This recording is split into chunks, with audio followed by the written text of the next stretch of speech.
बोलिए शंकर भगवान की जय। पार्वती मैया की जय। गणेश भगवान की जय। श्री शिव महापुराण के अंतर्गत रुद्र संहिता जो कि द्वितीय संहिता है और इसके खंड कुमार खंड जो कि चतुर्थ खंड है, इसके अध्याय 15वें में आज हम प्रवेश करेंगे और जिसमें वर्णन है गणेश तथा शिव गणों का भयंकर युद्ध, पार्वती द्वारा दो शक्तियों का प्राकट्य, शक्तियों का अद्भुत पराक्रम और शिव का कुपित होना। ब्रह्मा जी बोले, जब सर्वव्यापक शिवजी ने अपने गणों से इस प्रकार कहा तब उन्होंने युद्ध का निश्चय कर लिया। इत्युक्ता विहुना तेन निश्चयं परममो गतः सन्नद्धास्तु तदा तत्र जगमुश्च शिवमन्दिरम् जगमुश्च शिवमन्दिरम्। गणेशोऽपि तथा दृष्ट्वा हयातान् गणेशत्तमान् युद्धाटोपं विधाय यवो स्थितांश्चैवाब्रवीदिदम् स्थितांश्चैवाब्रवीदिदम्। ब्रह्मा जी बोले, जब सर्वव्यापक शिवजी ने अपने गणों से इस प्रकार कहा तब उन्होंने युद्ध का निश्चय कर लिया और कवच धारण करके वे शिव जी के भवन के समीप गए। आए हुए उन श्रेष्ठ गणों को देखकर युद्ध की तैयारी करके गणेश जी भी वहां स्थित गणों से यही कहने लगे। गणेश जी बोले, शिव की आज्ञा का पालन करने वाले आप सब गण आए। मैं अकेला बालक होते हुए भी अपनी माता पार्वती की आज्ञा का पालन करूंगा। तथापि आज देवी पार्वती अपने पुत्र का बल देखें और शंकर अपने गणों का बल देखें।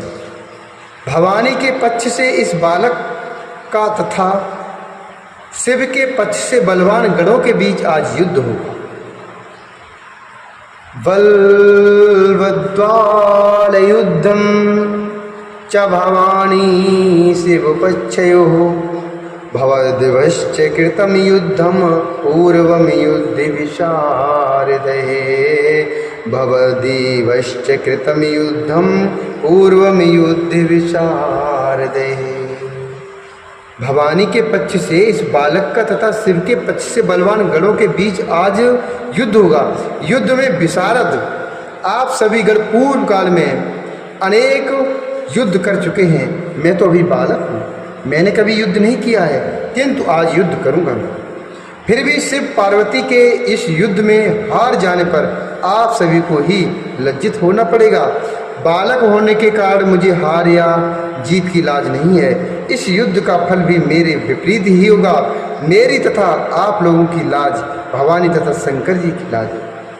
मेरी तथा आप लोगों की लाज भवानी तथा शंकर जी की लाज है। हे गणेश स्वरूप, ऐसा समझकर ही युद्ध कीजिए।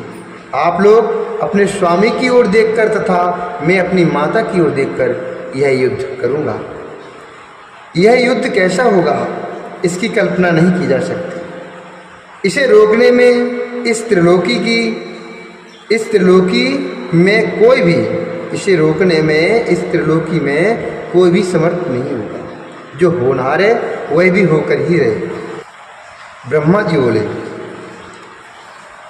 जब गणेश ने शिवजी के गणों को इस प्रकार फटकारा तब वे शिवगण भी हाथों में दंड तथा अन्य आयुध लेकर आ गए।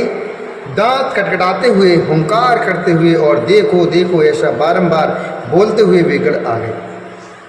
सर्वप्रथम नंदी ने आकर गणेश का एक पैर खींचा। उसके बाद दौड़ते हुए भृंगी आकर उसका दूसरा पैर पकड़कर खींचने लगा।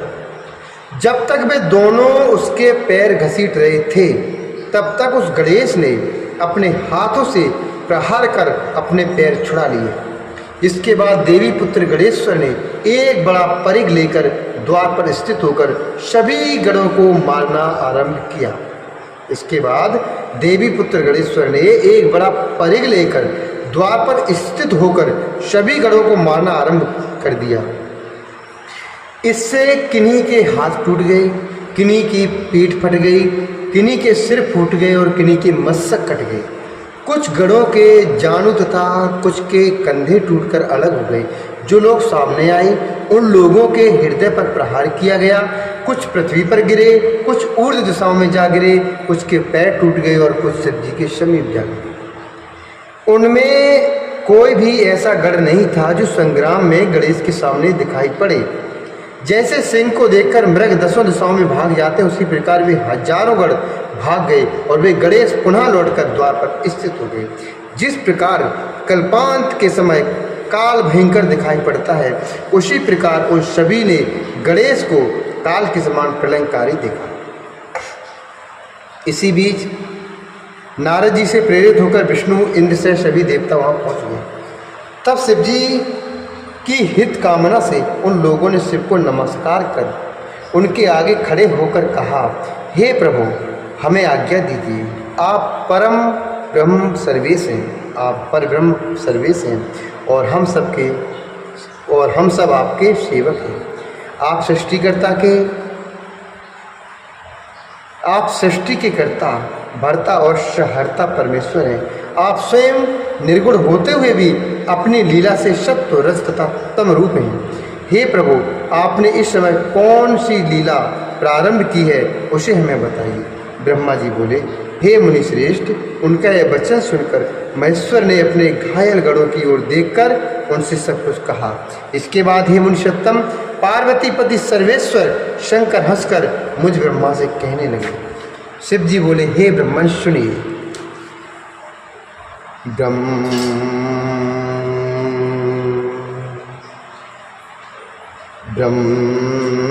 ब्रह्मक्षणो ममिद्वान् बालैकः समाश्रिता महाबलो यष्टिपाणिरेगः पाणिर्गेहः वेशनिवारकः। शिव जी बोले, हे ब्रह्मन सुनिए, मेरे द्वार पर एक महाबली बालक हाथ में लाठी लिए हुए खड़ा है। ब्रह्मक्षुण मम द्वारी बाल एकहा समास्थिता। मेरे द्वार पर एक महाबली बालक हाथ में लाठी लेके खड़ा हुआ है। वह सबके घरों में जाने से रोकता है। शिव जी बोले, हे ब्रह्मन सुनिए, मेरे द्वार पर एक महाबली बालक हाथ में लाठी लिए हुए खड़ा है। वह सबको घर में जाने से रोकता है। वह भयंकर प्रहार करने वाला है। उसने मेरे पार्षदों को मार गिराया है और मेरे गणों को बलपूर्वक पराजित कर दिया है। हे ब्रह्मन, आप ही वहाँ जाएं और इस महाबली को प्रसन्न करें। हे ब्रह्मन, हे विदे, जैसी नीति हो वैसा व्यवहार करें। ब्रह्मा जी बोले, हे तात। शिव जी के इस वचन को सुनकर, विशेष बात को न जानकर अज्ञान से मोहित हुआ मैं सभी ऋषियों के साथ उसके पास गया। वह महाबली गणेश मुझे आते हुए देखकर क्रोध करके मेरे सन्निकट आकर मेरी दाढ़ी फाड़ने लगा। हे देव, क्षमा कीजिए, मैं यहाँ युद्ध के लिए नहीं आया हूँ। मैं तो ब्राह्मण हूँ, मुझ पर कृपा कीजिए। मैं उपद्रव रहित हूँ तथा शांति करने वाला हूँ। अभी मैं ऐसा ही कह ही रहा था कि तभी हे नारद, युवा के समान पराक्रमी महावीर बालक गणेश ने हाथ में परिघ ले लिया। तब उस महाबली गणेश को परिघ धारण किए हुए देखकर मैं शीघ्रता से भाग गया। मेरे साथ के लोग कहने लगे, यहाँ से भागो भागो। इतने में ही उसने उन्हें परिघ से मारना प्रारंभ कर दिया, जिससे कुछ तो स्वयं गिर गए और कुछ को उसने मार गिराया। कुछ लोग उसी क्षण शिव जी के समीप जाकर पूर्ण रूप से उस वृत्तांत को शिव जी से कहने लगे। उन्हें वैसा देखकर और उस घटना को सुनकर लीला विशारद शिव जी को अपार क्रोध उत्पन्न हुआ।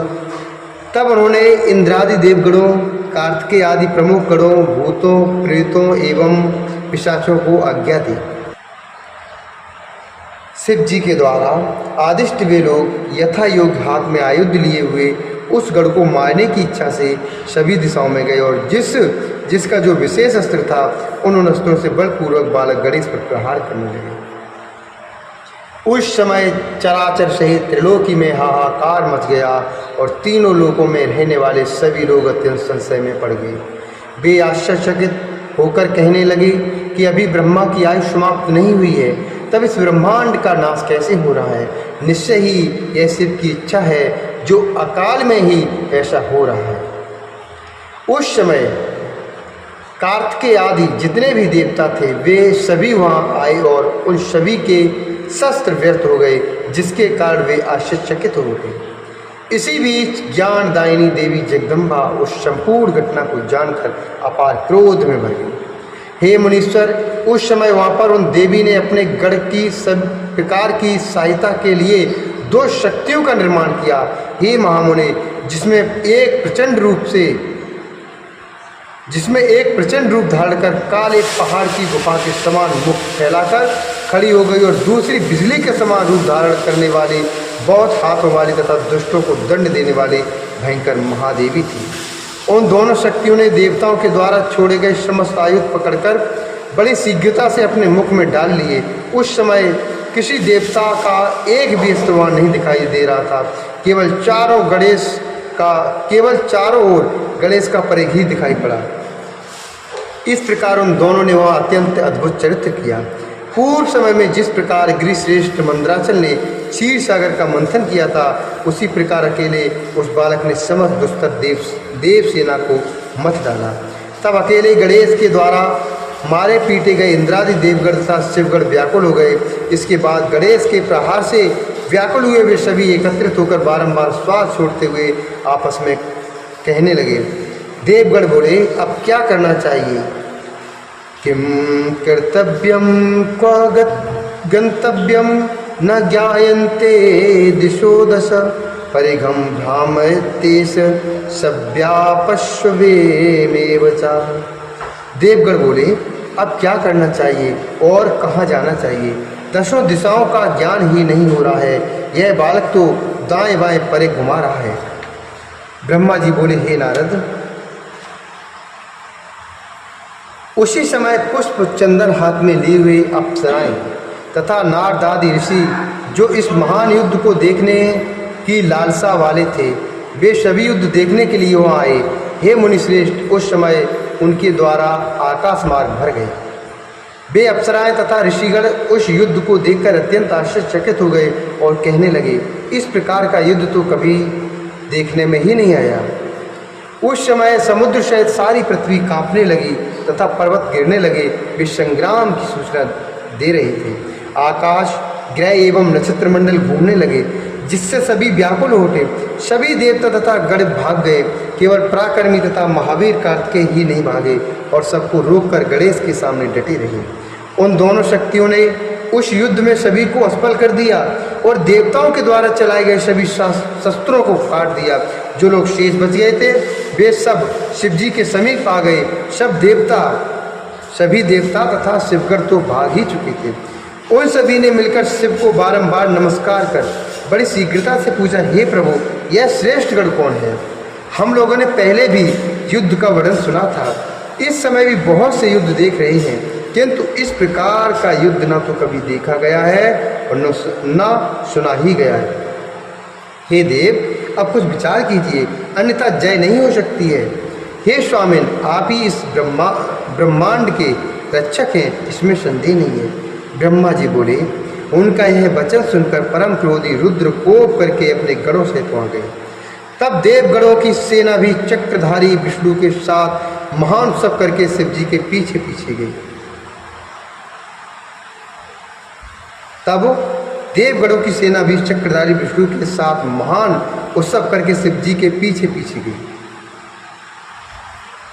हे नारद, इस बीच आपने देव महेश्वर को भक्ति पूर्वक हाथ जोड़कर नमस्कार करके कहा। नारद जी बोले, हे देव हे महादेव, देव महादेव शृणु मधुवचनम विभो त्वमेव सर्वोघोष स्वामी नाना लीला विशारदा त्वमेव सर्वगस्य स्वामी नानालीला विशारदा नानालीला विशारदा त्वया कृत्वा मालीलां गलिगर्वो अपहारितः अस्मै दत्त्वा बलं भूरि देवगर्वस्य शंकर देवगर्वस्य शंकर। नारद जी बोले, हे देव देव, हे महादेव, हे विभो, मेरा वचन सुनिए। सड़ु मद वचनम विभो, मेरा वचन सुनिए। आप सर्वत्र व्याप्त हैं, सबके स्वामी हैं तथा नाना विधि लीलाओं को करने में प्रवीण हैं। आपने महालीला करके गणों के गर्व को दूर कर दिया। हे शंकर, आपने इनको बल देकर देवताओं के गर्व को भी नष्ट कर दिया। हे नाथ, हे शंभु, स्वतंत्रता सभी के गर्व को चूर करने वाले आपने इस भवन में अपना अद्भुत बल दिखाया। हे भक्त वत्सल, अब आप उस लीला को मत कीजिए और अपने इन गणों का तथा देवताओं का सम्मान करके इनकी रक्षा कीजिए। हे ब्रह्म पददायक, अब इन्हें अधिक मत खिलाइए और इन गणेश का वध कीजिए। हे नारद, इस प्रकार कहकर आप वहाँ से अंतर्ध्यान हो गए। इस श्री शिव महापुराणे द्वितीयाम रुद्र संहितायाम चतुर्थे कुमारखंडे गणेश युद्ध वर्णनम नाम पंचदशोऽध्याय। इस प्रकार श्री शिव महापुराण के अंतर्गत द्वितीय रुद्र संहिता के चतुर्थ कुमारखंड में गणेश युद्ध वर्णन नामक 15वां अध्याय पूर्ण हुआ। बोले शंकर भगवान की जय, पार्वती मैया की जय, गणेश भगवान की